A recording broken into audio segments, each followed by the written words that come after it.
세상에 떠도는 기묘한 괴담들. 첫 번째 이야기, 제주도 갯바위 물귀신을 만나며 실제로 겪었던 실화괴담. 1956년 대구에서 태어난 삼촌은 어릴 때부터 유난히 물놀이를 좋아하셨다고 해. 중고등학생 때는 청소년 수영 선수로 활약하며 국제대회에서 상을 받을 정도로 수영에 대한 재능과 열정이 남다른 분이셨어. 하지만 삼촌이 성인이 되기 전에 할아버지가 병원으로 돌아가시면서 가정 형편이 어려워졌고 삼촌은 결국 수영 선수의 꿈을 접을 수밖에 없었어. 그럼에도 꿈을 포기하지 못해서 22살이 되던 해의 경남 진해에 있는 해군 해난구조대에 자원 입대하셨어. 하지만 불과 하루 만에 땅을 치며 후회하셨다고 해. 이유는 훈련의 강도가 상상을 초월했기 때문이라고 해. 고된 훈련을 간신히 버텨내신 삼촌은 군복무 중 수중 용접 기술을 배우셨고 전역 후에는 부산에 꽤 규모 있는 조선소에 취직해서 5년간 산업잠수부로 활동하셨어. 그러다 30살의 제주도가 고향이신 직장 동료분과 사랑에 빠졌고 그분과 결혼 후 제주 서귀포의 작은 어촌 마을에 정착하게 되었어. 그때가 80년대 초반이었는데 당시 전문 인력이 귀했던 제주도에서는 젊은 나이에 1급 잠수 기능사였던 삼촌을 필요로 하는 곳이 많았어. 삼촌은 인양 작업이나 수중 공사 등 다양한 일을 하셨고 그렇게 가정을 이루고 나름 넉넉하고 행복한 나날을 보냈어. 그러던 어느 날 평온했던 마을에 불미스러운 일이 일어났어. 마을 해변과 선착장 사이에는 커다란 갯바위를 중심으로 암초대가 형성되어 있었는데 이곳은 다양한 바다 생물의 군락지로 낚시꾼들 사이에서 꽤 인기 있는 낚시 포인트였어. 그런데 이곳에서 밤낚시를 하던 2명의 낚시꾼이 실종된 거야. 주민들은 그저 낚시꾼들의 부주의로 너울에 휩쓸린 거라며 유감을 표했지만 크게 동요하지 않았어. 하지만 며칠 후 같은 장소에서 또 다른 낚시꾼이 익사하는 사건이 발생했어. 사고와 관련된 이상한 소문이 퍼지기 시작했고 삼촌은 사건의 자세한 내막을 알게 되었어. 한 젊은 낚시꾼이 동료들과 함께 갯바위 위에 자리 잡고 안자회를 안주 삼아 과하게 술을 마셨다고 해. 그때 누군가 물가와 가까운 암초 위에서 소변을 보다가 갑자기 바다에 첨벙 뛰어들었다는 거야. 동료들은 처음에 그가 술에 취해 넘어진 줄 알고 깔깔 웃었는데 물에 빠진 그가 갑자기 소리를 지르며 먼 바다로 헤엄쳐 갔다고 해. 일행들이 그를 애타게 불렀지만 그는 뭔가에 홀린 듯이 계속해서 멀어져 갔고 몇몇 사람들이 물에 뛰어들어 그를 쫓아갔지만 다들 물에서 뭘 본 건지 반쯤 넋이 나간 채로 기겁하며 물 밖으로 도망쳐 나왔다고 해. 바닷속으로 사라진 그는 다음 날 싸늘한 시신이 되어 무트로 밀려왔는데 시신의 입안에는 정체 모를 머리카락 한 뭉텅이가 발견되었다고 해. 갯바위 낚시가 위험하긴 해도 그것은 전례 없던 끔찍한 사고였어. 연이은 사고로 인해 평화롭던 마을 전체가 술렁이기 시작했어. 그 후 몇 달 사이에 바다에서 물질을 하던 해녀까지 실종되는 사건이 발생했어. 해녀들은 수심 15m 이상에서도 작업을 거뜬히 하는 베테랑이었고 보통은 서너 명의 해녀들이 짝을 지어 작업을 하기 때문에 위험한 상황이 발생하면 분명 동료들이 먼저 알아챘을 거야. 마을 해녀들이 바다에 나가 사망하거나 실종되는 일은 단 한 번도 없었는데 그런 해녀의 사고 소식에 마을 주민들 모두가 당황했어. 당시 주변 해녀들의 말에 따르면 실종된 해녀들 모두 평소와 같이 물질을 하다가 어느 순간 감쪽같이 사라졌기 때문에 그 누구도 이상한 낌새를 알아차리지 못했다고 해. 그런 상황에서 실종자 수색에 나선 숙련된 잠수부까지 실종되자 마을은 한바탕 난리가 났고 작은 어머니는 삼촌이 수색 작업에 나서는 걸 필사적으로 막았다고 해. 이 모든 일들이 불과 반년 사이에 한 마을에서 일어났어. 그 후 얼마 지나지 않아 인근의 낚시꾼 한 명이 또 실종되자 이 모든 것은 물귀신의 탓이라는 흉흉한 소문이 마을 전체에 돌기 시작했어. 결국 한평생을 물질로 업을 삼았던 해녀들조차 바다에 들어가길 꺼려했고 낚시꾼들 역시 더는 이 마을을 찾지 않게 되었어. 설상가상으로 어업 수확량까지 눈에 띄게 줄어들자 급기야 마을의 털을 잡고 살아온 주민들마저 떠나기 시작했어. 어업의 잠정 중단과 줄초상으로 평화로운 마을은 한순간에 아비규환이 되어버렸어.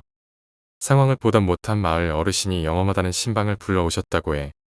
신방은 제주도 방언으로 무속인을 칭하는 말이야.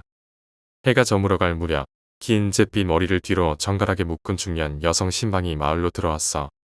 그는 해변가에 우두커니 서서 바다를 한참 동안 노려보았고 어휴, 이렇게 멀리 있어도 숨통이 조여오는구만. 이건 예삭 기운이 아니네. 라고 말하며 연신 방울을 흔들며 뭔가를 찾는 듯 물가를 천천히 둘러보았대. 신방은 심각한 얼굴로 마을 촌장에게 그간의 일들을 전해 들은 후 못되고 끔찍한 것들은 많이 봐왔지만 저렇게 흉측한 건 난생 처음 봅니다. 악귀도 저런 악귀가 없습니다. 라고 했어. 신방은 태생이 본디 인간이었겠지만 이제는 완전히 인간의 모습을 잃어버린 것이라고 했어. 그리고 그 독이 얼마나 바짝 골랐는지 자기가 모시는 할망도등 뒤로 숨었다며 어설프게 나서면 도리어 화를 입을 수 있다고 경고했어. 마을 촌장이 어떻게든 굿으로 해결할 방법이 없겠냐고 묻자 신방은 보통 물귀신은 넋 건지기 굿으로 한을 풀고 넋을 물에서 건져 천도시키는 것으로 달래지만 이 귀신은 본질이 변형되어 생전의 정신이나 기억 따위는 모두 소멸되었고 그저 맹목적으로 사람들의 목숨을 걷어갈 뿐이라고 말했어. 방법이 없냐는 촌장의 간절한 요청에 신방은 방법은 단 하나뿐입니다. 앵마기를 쳐서 봉인하는 것만이 유일한 방법입니다. 그날 밤 마을에는 칠흑 같은 어둠과 적막감만이 맴돌았어. 이튿날 새벽 문제의 갯바위 위에서 앵마기 굿과 봉인 의식이 치러졌어. 의식은 매 썰물 때마다 행해졌고 마을 해안에서 들려오는 북소리는 무려 닷새 동안 이어졌어. 봉인 의식이 끝난 후 의식에 사용된 물건의 명주실을 감고 쇠붙이를 달아 물속에 수장시켰어. 신방, 앞으로 이 마을에 끔찍한 일은 더 이상 없겠죠? 라고 묻자 신방은 그건 장담할 수 없습니다. 누군가 부정타는 일을 해서 봉인을 깨우는 날에는 장담하건대 모두 무사하지 못할 것입니다. 이렇게 경고했어. 그 후 마을 사람들은 긴 철근에 빨간 페인트를 칠해 갯바위 쪽에 심어두고 그곳으로 사람들의 출입을 막았어. 그러자 신기하게도 더 이상 나쁜 일은 일어나지 않았고 해녀들은 다시 바다로 나가 일을 시작했어. 마을은 다시 평화를 되찾았어. 시간이 흘러 4년이 지난 어느 날 삼촌이 장인어른에게 이상한 이야기를 듣게 되었어. 장인어른이 새벽에 배를 타러 나가는데 저 멀리 해변가에서 이상한 소리가 들렸다는 거야. 처음에는 잘못 들은 줄 알았는데 그 소리가 여자 목소리 같기도 하고 비명 같기도 한 것이 아무튼 기분이 나빴다고 해. 며칠 후 삼촌은 비가 내리던 10월의 어느 오후 태풍이 온다는 소식에 양식장 보수 작업을 마치고 보트를 타고 돌아오고 있었어. 그런데 해안에 가까워졌을 무렵 쿵 소리와 함께 보트의 모터가 멈춰버렸어. 삼촌의 친한 동생 고씨가 그물을 풀기 위해 물속으로 들어갔는데 한참이 지나도 고씨가 나오지 않았어. 삼촌은 불길한 예감을 느끼며 입술을 하려던 그 순간 고씨가 물 밖으로 올라와 이거 그물이 아니라 머리카락 같은데요? 라고 말했어. 고씨는 그물을 해초로 착각한 것 같았지만 그날 고씨는 끝내 물 밖으로 나오지 못했어. 뒤늦게 뛰어든 삼촌이 한참 동안 고씨를 찾았지만 고씨는 마치 증발이라도 한 듯 흔적도 없이 사라져 있었다. 보트는 여전히 꼼짝도 하지 않았고 어느새 날은 어둑어둑 저물어갔다. 삼촌은 곧장 어촌에 전화를 걸어 도움을 청했고 근처에 있던 어선 한 척이 연락을 받고 와서 고씨의 보트를 끌고 갔다.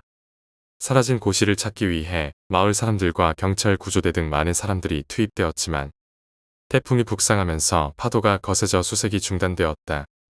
고씨의 생사조차 알 수 없는 상황에서 삼촌은 발만 동동 구르고 있었다. 밤 10시 무렵 잠시 비가 그치며 바람이 잦아들었지만 수색은 여전히 중단된 상태였다. 썰물 때까지 고씨를 찾지 못한 채 태풍이 지나가면 그의 시신조차 찾지 못할지도 모른다는 생각에 삼촌은 초조했다. 삼촌과 작은어머니가 처음 제주도에 정착했을 때 도민들의 텃세에 힘들어하던 삼촌에게 선뜻 손을 내밀었던 사람이 바로 고씨였다. 그는 삼촌이 어려움에 처할 때마다 발벗고 나서 도와주었고 삼촌 역시 고씨를 친동생처럼 여겼다. 고씨의 아내는 통곡하다가 실신했고 어린 자녀들은 아무것도 모른 채 그저 어리둥절해 있을 뿐이었다. 삼촌은 그들을 두고만 볼 수 없어 직접 나서기로 했다. 당시 삼촌이 사용하던 머구리라는 재래식 잠수 장비는 조력자 없이 혼자서는 사용할 수 없었다. 그래서 삼촌은 스노클과 랜턴, 오리발 등 최소한의 장비만 착용한 채 가족들 몰래 밤바다로 뛰어들었다. 이 근방에 있을 거야. 태풍이 오려면 아직 시간이 남았으니 빨리 찾아보자. 삼촌은 태왁이라는 기구에 연결된 로프를 잡고 해안을 수색하기 시작했다. 하지만 시야가 흐린 데다 비가 다시 쏟아지고 바람이 거세졌다. 삼촌은 지금 철수하지 않으면 위험하다는 것을 알았지만 수색을 멈출 수 없었다. 딱 한 군데만 더 둘러보자. 얼마나 지났을까? 수심 8m 지점에서 랜턴 빛에 희미한 사람 형체가 보였다. 삼촌은 가슴이 철렁 내려앉았다. 수면 위로 올라와 숨을 고르고 다시 물속으로 내려갔을 때 그 형체는 여전히 그 자리에 있었다. 삼촌은 그것이 고시의 시신이라 확신하고 가까이 다가갔다. 하지만 조류가 거세서 접근이 쉽지 않았다. 삼촌은 힘을 다해 다가갔고 손만 뻗으면 닿을 거리에 다다랐다. 그런데 그것은 키가 성인 남성의 2배쯤 되어 보였고 긴 머리카락이 사방으로 퍼져 있었다. 삼촌은 무언가에 홀린 듯 잠시 넋을 잃고 그것을 바라보았다. 그때 찢어질 듯한 높은 톤의 소리가 물속에서 나지막이 들려왔다. 여자의 목소리로 해녀들의 숨소리를 흉내내는 듯한 그 소리는 듣기 거북할 정도로 불쾌했다. 삼촌은 사방을 둘러본 후 다시 고개를 돌렸다. 그 순간 미동도 없던 사람 형체가 서서히 움직이며 삼촌 쪽으로 방향을 틀었다. 그것은 빛바랜 색동 저고리를 입고 있었고 얼굴은 보이지 않았다. 삼촌은 등골이 오싹해져 급히 수면으로 올라갔다. 그때 귀 옆에서 다시 그 소리가 들려왔다. 주변을 둘러봤지만 아무도 없었다. 삼촌은 오프를 놓친 지 오래였고 태왁도 보이지 않았다. 달빛 하나 없는 어둠 속에서 비바람과 파도가 끊임없이 삼촌을 덮쳤다. 구명장비 없이 밤바다 한가운데 떠있는 것은 자살행위나 다름없었다. 삼촌은 두려움에 휩싸인 채 무작정 헤엄을 치기 시작했다. 어두운 바다에서 점점 힘이 빠져갔고 체온은 급격히 떨어졌다. 그때 무언가 단단한 것이 머리에 쿵 하고 부딪혔다. 삼촌은 정신이 번쩍 들어 필사적으로 암초를 붙잡고 기어올랐다. 온몸이 암초에 찍히고 긁혀 피가 흘렀지만 고통을 느낄 겨를이 없었다. 구사일생으로 암초 위에 올라온 삼촌은 저 멀리 마을의 희미한 가로등 불빛을 바라보았다. 랜턴을 들고 주변을 비춰보니 철근들이 모두 붉게 녹슬어 있었다. 삼촌은 저 멀리서 수많은 사람의 머리가 떠오르는 걸 보고 경악했다. 좋기 수십 명은 되어 보이는 남녀가 바다 위에 머리만 내밀고 있었다. 그중 유난히 눈에 띄는 한 남자의 뒤통수가 곧이었다. 삼촌은 절망적으로 그를 불렀지만 대답은 없었다. 그때 기이한 소리가 파도를 뚫고 들려왔고 삼촌은 그곳에서 고개만 내밀고 자신을 노려보는 무언가를 발견했다. 얼굴이 새파랗게 질린 그것은 살기가 가득한 눈으로 삼촌을 노려보고 있었다. 삼촌은 공포에 질려 그대로 물속으로 뛰어들었다. 몸속에 바닷물이 들어차며 숨이 막혔고 힘이 빠져 의식을 잃어갔다. 한참 후 삼촌은 누군가에 의해 끌려가고 있었다. 정신을 차린 삼촌은 마을 주민들에 의해 해변으로 구출된 것이었다. 생사의 갈림길에서 살아난 삼촌은 곧바로 병원으로 이송되었다. 그리고 그날 이후 삼촌은 끔찍한 악몽에 시달리게 되었다. 꿈속에서 고시는 원망스러운 눈빛으로 삼촌을 바라보며 무언가를 속삭였고 그 존재는 여전히 삼촌의 앞에 나타나 악몽처럼 삼촌을 따라다녔다. 결국 삼촌은 잠수사 일을 그만두었고 바다 근처에도 가지 않았다. 시간이 지나 삼촌은 가족들과 함께 제주를 떠나 고향으로 돌아갔다. 그제야 삼촌은 그 트라우마에서 조금씩 벗어날 수 있었다. 몇 년 후 삼촌은 다시 제주도로 돌아왔지만 그날의 기억은 평생 삼촌을 따라다녔다. 두 번째 이야기, 꿈속에서 도망친 여자의 정체. 한 2년 전 혼자 살 때 꿨던 꿈 이야기야. 밤낮이 바뀌었던 나는 항상 해가 뜰 때 잠이 드는 편인데 그날따라 밤 12시가 넘자마자 잠이 오는 거야. 핸드폰을 보며 꾸벅꾸벅 졸다가 나도 모르게 잠이 들었어. 평소 꿈을 잘 안 꾸기도 하고 꿔도 일어나면 잊어버리는 편인데 그날 꾼 꿈은 2년이 지난 지금도 공기, 분위기, 사소한 것 하나까지 다 생생히 기억나. 당시 꿈에서 나는 다니던 학교의 휴식 시간이었어. 가을 햇볕이 창문 사이로 스며드는 익숙한 복도를 따라 항상 같이 다니던 여자애들과 다음 강의실로 이동하고 있었지. 주변은 온통 밝고 따뜻했어. 친구들이 과제했냐, 이 교수 지랄이라며 이런저런 이야기를 하는 걸 들으며 내가 제일 앞에서 걷고 있었어. 그런데 갑자기 이상한 느낌이 들어 뒤를 돌아봤더니 늘 함께 다니던 친구들 사이에 처음 보는 여자애가 끼어 있었어. 마치 예전부터 알고 있던 사이인 것처럼 자연스럽게. 그 애는 긴 흑발의 피부가 유난히 하얗고 속눈썹도 길었어. 정말 너무 예뻤어.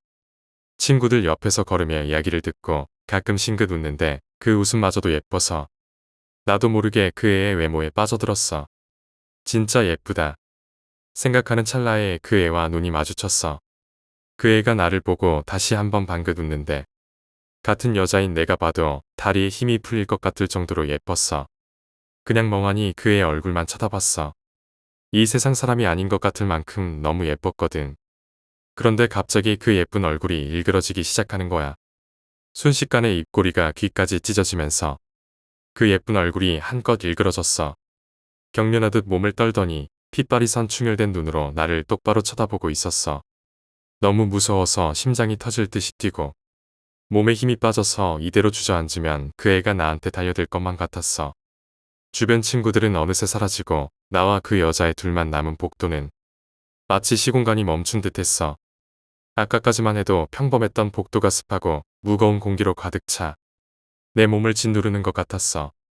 귓가엔 내 심장 소리와 억지로 숨을 들이쉬는 소리만 들렸지. 도망가야겠다는 생각이 들자마자 본능적으로 미친 듯이 뛰기 시작했어. 무거운 공기를 발로 차며 죽기 살기로 뛰었지. 그 순간 평소 알고 지내던 남자의 A가 자판기 앞에 서 있는 게 보였어. 살았다는 생각에 A를 목이 터져라 불렀어. A가 내 목소리를 듣고 고개를 돌리다가 내 뒤에서 쫓아오던 여자애를 보고 얼굴이 굳었어. A는 앞으로 넘어지려던 나를 낚아채서 미친 듯이 뛰기 시작했어. 하지만 역부족이었지. 그 여자애는 여전히 일그러진 미소를 지으며 힘든 내색 없이 우릴 쫓아오고 있었어. 결국 A가 넘어지면서 나에게 숨어오라고 외쳤고 나는 바닥에 엎어지자마자 화장실로 기어들어갔어. 문을 닫으려는데 그 여자애가 닫히는 문 사이로 손을 집어넣어 날 잡으려고 했어. 잡히면 죽는다는 생각에 남은 힘을 짜내 문을 닫았어. 문을 미친 듯이 두드리는 소리가 들렸어. 몸이 떨려서 문을 잠그기도 힘들었지. 겨우 문을 잠그고 화장실 칸 안에 기어들어가 숨었어. 변기 위에 웅크리고 시간이 지나자 문을 두드리는 소리가 멈추고 주변은 다시 조용해졌어. 그런데 뭔가 이상했어. 뒷목이 서늘한 느낌이 들더라. 천천히 고개를 들어보니 그 여자애가 화장실 천장 환풍구에서 머리만 내놓고 나를 보고 있었어. 그 순간 나 이제 끝났구나 라는 생각이 들었어. 눈을 한번 깜빡였는데 화장실 바닥에 내가 누워 있었어. 그리고 8명이 나를 둘러싸고 팔과 다리를 붙잡고 있었지. 이건 꿈이야. 이 꿈에서 못 깨면 진짜 죽는다. 나 이러다 죽어. 깨야 한다. 깨야 해. 속으로 미친 듯이 잠에서 깨라고 소리쳤어. 그때 그 여자애가 비웃듯이 말했어. 얘, 깨려고 한다. 빨리 끝내자. 너 꿈에서 못 깰 거야. 그냥 죽어. 그 소리에 진짜 죽을 것 같아서 억지로 눈을 떴어. 방 안은 암흑이었어. 원래는 창문 밖 가로등 불빛이 비치는데 그때는 방 안에 한 줄기 빛도 없었어. 근데 웃긴 게 나는 분명 꿈에서 깨어내 방 침대에 있었어. 그런데 침대와 벽 사이로 학교 화장실이 보이는 거야. 그리고 내 귓가에 그 여자의 목소리가 들렸어. 너 꿈에서 못 깬다. 헛수고 하지 마. 지금 잠 오지. 잠 올걸. 분명 꿈에서 깼는데도 그 말처럼 잠이 쏟아졌어. 몸은 뻣뻣하게 굳고 있었지. 억지로 정신을 차리고 휴대폰을 찾기 위해 손을 더듬거렸어. 이대로 잠들면 진짜 죽을 것 같았거든. 휴대폰이 잡힐 듯 말 듯 계속 손에서 벗어나는 게 미치겠더라. 잠은 계속 쏟아지는데 겨우 정신을 붙잡고 폰을 움켜쥐고 홈 버튼을 눌렀어. 시간은 5시 반이었어. 카톡을 들어가 아무한테나 메시지를 보내려 했어. 내 상황을 알려야겠다고 생각했거든. 그런데 통화권 이탈로 데이터가 안 잡혀서 메시지가 전송되지 않았어. 정말 죽는구나 싶어서 이번에는 문자로 들어갔어. 평소 친하던 학교 선배에게 메시지를 보냈어. 선배, 늦은 시간에 죄송한데 전화 좀 부탁드려요.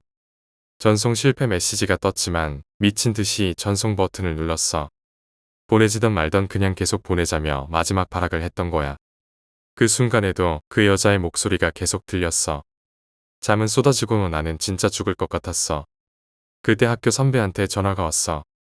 전화 받자마자 안심이 되어서 선배가 무슨 일이냐고 묻는데도 나는 미친 듯이 덜덜 떨며 울기만 했어.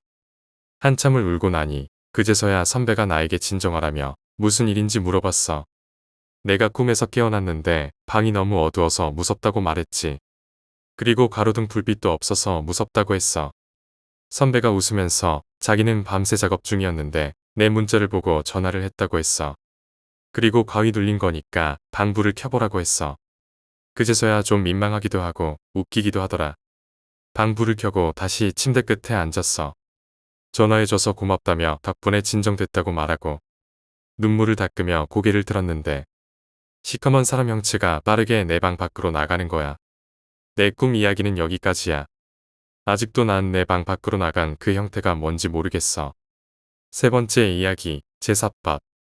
초등학생 때 옆집에 사는 친구가 있었어. 우리는 항상 같이 등교했지. 그날도 친구네 집 앞에서 나오길 기다리고 있었는데 친구가 오늘따라 넋이 나간 것 같았어. 자세히 보니 식은땀을 비 오듯이 흘리고 있었어. 뭔가 이상해서 왜 그러냐고 물어봤지. 그러자 친구가 오늘 꾼 꿈 이야기를 해주더라고. 친구는 아주 오래전부터 같은 꿈을 꿨대. 꿈에 아주 착한 할머니가 자꾸 나오셔서 항상 밥상을 거하게 차려주시고 배부르게 먹게 했다는 거야. 그 할머니 인상이 너무 좋아서 꿈이었지만 할머니와 많은 이야기도 나누고 밥을 맛있게 먹었대. 신기한 건 그렇게 꿈에서 밥을 먹고 나면 실제로도 배가 불렀다는 거야. 이 친구는 실제로 외할머니와 단둘이 살았어. 그런데 어느 날 외할머니가 평소와 다르게 등교하는 친구에게 무서운 표정으로 신신당부를 하시더래. 니 오늘 누구 따라가면 절대로 안 된대이. 정말 안 된대이. 친구는 당황했지만 걱정 말라며 외할머니를 안심시키고 학교에 갔대. 그날 하루 종일 아무 일도 일어나지 않았고 밤이 되어 잠이 들었어. 그런데 또 그 인상 좋은 할머니가 꿈에 나타나서 밥을 차려주시더래. 평소처럼 맛있게 먹고 있는데 갑자기 할머니가 어디 좀 같이 가자 라고 말했대. 생각 없이 따라가려다가 아침에 외할머니가 했던 말이 문득 떠올랐대. 친구가 할머니 손을 놓으면 못 간다고 거절했더니 그 할머니의 얼굴이 순식간에 무섭게 변하더래. 그러더니 친구의 목덜미를 잡고 계속 어디론가 끌고 가기 시작했대. 그 힘이 얼마나 강한지 아무리 벗어나려고 해도 꿈쩍도 하지 않았대. 무서워 죽겠는데 외할머니가 아침에 해주신 말이 떠올랐대. 만약에 꿈에서라도 어디 끌려가면 당황하지 말고 벽이나 기둥 같은 곳에 머리를 세게 쳐박으며 꿈에서 깬다. 알았지? 그 말을 떠올리자마자 앞에 나무가 보이길래 친구가 머리를 박으려고 딱 들이밀려는 순간 갑자기 그 할머니가 친구의 머리끄덩이를 잡아당기면서 니 이거 누가 가르쳐 주드노? 느그 할매가 가르쳐 주드나? 하며 빙그레 웃더래. 결국 친구는 꿈에서 벗어나지 못하고 계속 끌려가다가 문득 그 할머니의 지팡이가 보였대. 그래서 친구는 그 지팡이에 죽으림을 다해 머리를 박았고 그제야 꿈에서 깨어났대. 아침부터 그 이야기를 듣고 나니 무섭더라. 그날 하루 종일 멍하니 있던 친구는 그 다음 날부터 학교에 나오지 않았어. 걱정이 되어 집에 찾아가고 전화도 해봤지만 아무도 받지 않더라고. 그렇게 한 달 후 친구에게서 먼저 전화가 왔어. 자기 집에 놀러 오라고 하더라고. 걱정이 되어 궁금한 마음에 얼른 달려갔어. 한 달 반 만에 본 친구는 전보다 비쩍 말랐고 분위기도 사뭇 달라졌어. 무엇보다 그냥 실실 웃기만 했어. 마치 정신이 나간 사람처럼. 친구는 나를 끌고 어느 방 앞으로 데려갔어. 야, 우리 할머니 봐봐. 미쳤디. 라며 더 미친 사람처럼 웃는 거야. 그 방을 무의식적으로 봤어. 한평 남짓한 방 안에 빛 한 줄기 들어오지 않는 암흑 속에서 친구의 외할머니가 허공을 바라보며 계속 빌고 있었어. 너무 공포스러운 얼굴로. 그리고 한마디를 계속 반복하셨어. 내가 가르쳐 준 거 아니야. 정말 아니야. 잘못했어. 잘못했어. 이런 식으로 계속 반복하셨어. 그리고 얼마 지나지 않아 외할머니는 돌아가셨다는 소식을 들었어. 친구는 충격으로 아직까지 병원에 있다는 이야기도 들었어. 지금 생각해보면 그 친구가 꿈에서 먹던 밥이 제삿밥이 아니었나 싶기도 해. 네 번째 이야기, CCTV. 1층에는 우리 집 하나밖에 없어서 마음껏 뛰어다니고 쿵쿵거렸어. 그런데 어느 날 문 앞에 포스트잇이 붙어 있는 거야. 아랫집에서 시끄러우니까 조용히 좀 해달라는 내용이었어. 그래서 아래층으로 내려가는 계단이 있길래 지하에도 집이 있나 보다 했지. 그런데 쿵쿵거리면서 걷는 게 습관이 돼서 나도 모르게 계속 그렇게 걸었어. 며칠 안 가서 또 포스트잇이 붙어 있었어. 역시 조용히 하라고 적혀 있었지. 그래서 좀 미안하더라고. 작은 선물 하나를 사서 엄마랑 같이 지하로 내려갔어. 그런데 불이 다 꺼져 있고 자동으로 켜지는 센서도 작동하지 않았어. 초인 종도 안 되고 문을 두드려도 아무도 안 나오더라. 그래서 경비실 아저씨에게 가서 저희 가동 1층 몇 호인데 지하 1층에 사시는 분 아시나요? 혹시 그분 만나시면 이걸 전해주시겠어요? 라고 물었어. 그런데 아저씨가 하시는 말씀이 거기는 창고라서 아무도 없는 디 였어. 너무 소름 끼쳤지. 그래서 상황을 설명드리고 CCTV를 돌려봤어. 오후 시간대 낮에 어떤 여자가 아파트 안으로 들어오더니 우리 집 문 앞에 한참 서 있었어. 그러더니 우리 집 문을 막 쾅쾅 두드리며 소리는 안 들리지만 입모양으로 뭐라고 소리 지르는 것 같았어. 그 시간에 집에는 아무도 없었으니까 나올 수 없었지. 옆집도 없었거든. 그랬더니 그 여자가 포스트잇을 문에 붙이고 막 웃으면서 아파트를 나가는 거야. 알고 보니 다른 동 1층 집에도 이런 일이 있었다는 거야. 그런데 그때 나는 고등학생이었는데 괜히 그 여자가 괘씸하더라고. 그래서 중2병이었던 건지 패기롭게 한 소리 하고 싶어서 엄마, 아빠 몰래 문에 포스트잇을 붙였어. 지하 1층에 사람 안 사는 거 알아요. 장난치지 마세요. 이렇게 적어놨지. 그때 나는 그렇게 해놓으면 장난친 그 여자가 엄청 쫄 줄 알았어. 낮에 야자 안 하고 하교하고 집에 왔는데 포스트잇이 그대로 붙어 있는 거야. 그래서 오늘은 안 왔나 보다 하면서 포스트잇을 떼는데 포스트잇이 붙어 있던 현관문 자리에 들켰네라고 써져 있었어. 그 순간 소름이 쫙 끼쳐서 비명이 절로 나왔어. 그때 지하 계단 아래에서 여자 웃음소리가 들려오는 거야. 너무 놀라서 울면서 집으로 뛰어들어갔어. 그리고 부모님께 그 이야기를 했어. 다행히 부모님이 이사를 생각하고 있던 차라서 이사 준비를 조금 더 빨리 해주셔서 그 집에서 이사할 수 있었어. 5번째 이야기, 지하실. 병원을 이직한 지에 어느덧 4개월째가 되자 병원에 신입 남자 선생님이 한 분 들어왔어. 풍채가 있는 편이었고 예전에 아버지를 돕기 위해 학원에서 교사를 했던 적이 있어서 나이도 나와 비슷했어. 하지만 경력은 짧아서 많은 도움이 필요한 친구였지. 대화를 해보니 싹싹하고 예의도 바른 친구라 이것저것 많이 알려주고 친해지려고 나름대로 애썼어. 처음엔 좀 어색했지만 최근에는 내 방에서 가볍게 한잔하며 놀 정도로 가까워졌어. 마침 오늘이 내 생일이었는데 마트에서 안주와 맥주를 사와 TV를 틀어놓고 노는 중에 가위 눌림 이야기가 나왔어. 그러자 이 친구가 심란한 표정을 짓더니 20대 초반에 있었던 이야기를 해도 되냐며 양해를 구했어. 나는 원래 이런 이야기를 좋아해서 흔쾌히 승낙했고 친구는 어렸을 때의 이야기를 해주기 시작했어. 이 친구의 고향은 전주지만 지금은 나와 기숙사에서 살고 있었어. 어린 시절엔 어머니와 함께 당집을 자주 다녔대. 그런데 그 당집에서 점을 봐달라고 할 때마다 무당들이 이 아이는 못 봐주겠으니 제발 나가달라며 사정했다고 했어. 친구는 어릴 때라 분위기를 잘 기억하지 못하지만 어머니의 말로는 무당들이 모두 이 친구의 점을 치는 걸 꺼렸다고 했대. 몇몇 무당은 이렇게 말했다고 해. 이 아이 때문에 내가 모시는 동자가 방으로 못 들어오고 있다. 억지로 봐줄 수는 있지만 내가 모시는 할아버지가 삐질 테니 달래주는 게 어렵겠다. 이 아이는 평생 귀신을 볼 수 없는 팔자니 걱정하지 마라. 그중 한 무당은 친구의 할아버지가 선행을 베푼 적이 있느냐고 물었대. 그 이야기는 이렇대. 친구의 할아버지가 어느 날 비가 억수같이 내리던 날 선산에 있던 이름 없는 무덤이 떠내려갈 위험에 처해 있었어. 할아버지는 무덤이 무너지는 것을 막고 비가 그친 후 무덤을 정비하고 비석도 다시 세워줬대. 그날 밤 꿈에 갓을 쓴 선비가 나타나 내 후손들이 무덤을 돌보지 않아 힘들었는데 큰 도움을 받았다고 감사 인사를 했대. 그 후로 친구의 집에서는 매년 그 무덤을 위해 제사를 지내고 있다고 했어. 그 이야기를 듣고 나서 친구는 자신의 집에서도 이상한 일들이 있었던 걸 털어놨지.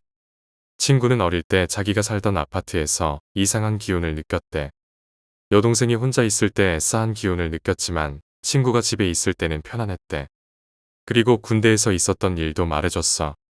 친구의 선임 중에 가위에 자주 눌리는 사람이 있었는데 그 선임은 항상 꿈에서 눈밭을 헤매는 꿈을 꿨대. 그런데 친구와 함께 근무를 서게 된 날 그 선임은 처음으로 꿀잠을 잤다고 했지. 그 뒤로 선임은 친구와 함께 근무하는 것을 좋아했대. 이야기는 여기서 끝나지 않았어. 친구가 21살쯤에 전주의 모프라자에서 경비 아르바이트를 한 적이 있었대. 그곳은 낮에도 음침한 분위기를 풍기고 밤에는 특히 을씨년스러웠다고 했어. 친구는 야간 근무 중 복도 끝에서 검은 그림자가 빠르게 떨어지는 걸 봤대. 사람이 자살한 줄 알고 뛰어갔지만 아무것도 없었어. 그날 이후로 친구는 점점 이곳에서 일하는 게 무서워졌고 결국 일을 그만두기로 결심했대. 또 어느 날 사무실에서 CCTV를 확인해보니 자기가 분명히 봤던 환자복을 입은 사람들은 카메라에 찍히지 않았다고 해. 그리고 마지막으로 말한 건 지하실 이야기였어. 모 프라자 지하실은 원래 영안실로 쓰이던 곳이었고 그곳에 합판으로 막아둔 부분이 있었대. 손전등을 들고 그곳을 비춰보니 영안실이라는 글자가 보였고 그때부터 친구는 이곳이 더 무섭게 느껴졌대. 이야기를 들으면서 나는 전주에 가면 모 프라자는 피해라며 농담처럼 말했지. 친구는 웃으며 이야기를 마무리했어. 6번째 이야기, 시골 마을 광녀. 나는 시골에서 자랐어. 어느 정도 시골이냐면 중학교에 들어가 읍내로 나가면서 처음으로 편의점을 가봤을 정도였어. 대학에 가서야 서브웨이를 처음 봤지. 우리 마을에는 약 30명 정도가 살았는데 그곳에 한 여자가 있었어. 그 여자는 전형적인 시골 마을에 하나쯤 있다는 미친 여자, 속칭 광년이라고 불렸어. 나이는 40세쯤 되어 보였고 한여름에도 속옷만 입고 장화를 신거나 항상 씻지 않고 쓰레기를 뒤지며 지냈지. 항상 중얼거리다가 혼자 흥이 오르면 익룡처럼 소리를 지르곤 했어. 정말 영화나 책에서 나오는 그런 전형적인 광년이었지. 마을 사람들이 지나가면 욕을 하며 돌을 던지고 아이들에게 다가가 놀자고 하기도 했어. 아이들이 놀아주면 끌어안고 장난을 치고 무시하면 근처에서 중얼거리며 어슬렁거리다 사라졌어. 어른들은 미친년 온다고 쫓아내고 아이들은 도망가고 그러면 그 여자는 쫓아오고 그런 모습이 시골 마을에선 흔한 풍경이었지.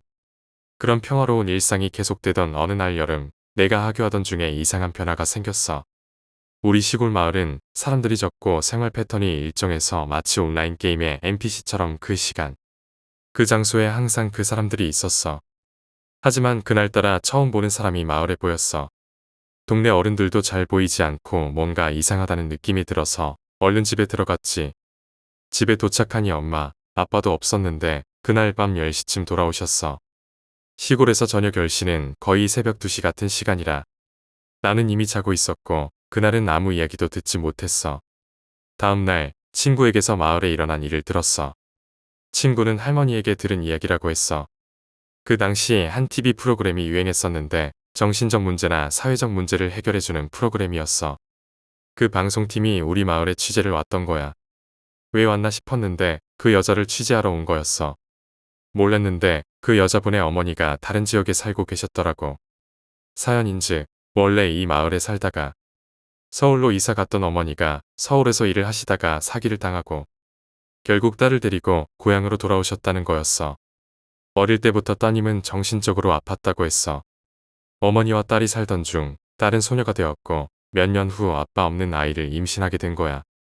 그런데 이게 참 기이한 게 우리 마을은 그때도 100명도 안 되는 작은 마을이었는데 범인을 찾으려다 보니 이 여자를 건드리지 않은 남자가 없었다는 거야. 심지어 동네 여자들도 그 사실을 알고 묵인했었다고 해. 나는 부모님께 직접 이 이야기를 물어보진 못했지만 우리 집안 어른들도 관련되지 않았을까 하는 생각이 들어서 아직도 신경 쓰여. 그 여자는 미혼모로서 시골에서 힘없이 살았고 마을 사람들은 그저 방관했지. 그렇게 어머니는 딸을 데리고 다른 동네로 이사 갔는데 몇 년 뒤 그 딸이 다시 마을에 돌아와 지금까지 살고 있었어. 몇 번 어머니가 딸을 데려가려고 했지만 결국 몇 달 뒤면 다시 돌아오곤 했지. 어머니는 재혼 후 딸을 포기하고 살았다고 해. 어머니는 죽기 전에 딸을 어떻게든 도우려 했고 그래서 그 프로그램에 연락했던 거야. 방송국 취재팀이 며칠 동안 잠입 취재를 했고 그로 인해 마을 사람들 사이에 말이 돌았어. 결국 마을 어른들은 그 여자를 정신병원으로 보내고 어머니에게 가서 사과를 했어. 지역 공무원과 방송국 관계자들이 협의해 결국 방송은 되지 않았고 그 일은 유야무야 조용히 끝났지. 어른들 말로는 사건이 이미 오래된 일이었고 시효가 지났기 때문에 경찰도 개입할 수 없었다고 했어. 그 여자는 그 이후로 마을에서 사라졌어. 나는 그 일이 있고 나서 영화나 소설에 나오는 광녀 캐릭터를 가벼운 웃음으로 볼 수 없게 됐어.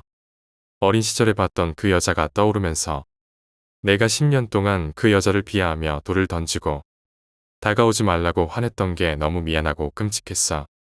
왜 마을에 그런 여자가 항상 하나씩 있었는지, 그리고 그들이 겪었을 범죄와 고통에 대해 무지했던 내 자신이 부끄러워.